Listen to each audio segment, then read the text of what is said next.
বিয়ে মানেই খাওয়া দাওয়া ফ্রি, এই ধারণা যদি আপনার থাকে তাহলে আজকের এই ঘটনা আপনার জন্য বড় ধাক্কা। কারণ এখানে খাওয়া দাওয়া নয়, এখানে চলছে বিয়ের হোটেল বিজনেস। সম্প্রতি এক ভাইরাল ভিডিওতে দেখা যাচ্ছে পাকিস্তানের এক গ্রামের বিয়ে বাড়িতে অতিথিরা লাইনে দাঁড়িয়ে আছেন, কিন্তু খাবারের জন্য নয়, দাম জানার জন্য। এক পাশে দাড়িপাল্লা, আরেক পাশে খাতা কলম।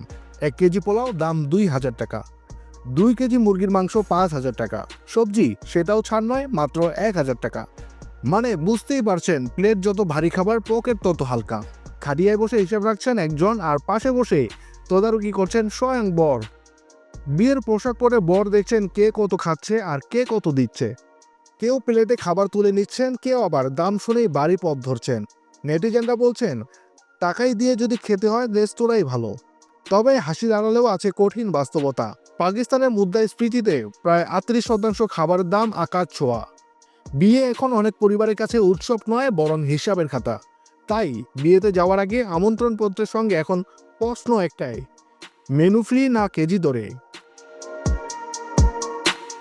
উৎসবের টেবিলে যখন হিসাবের খাতা, সেখানেই ধরা পড়ে বাস্তবতা। র্যাপিডাই 24।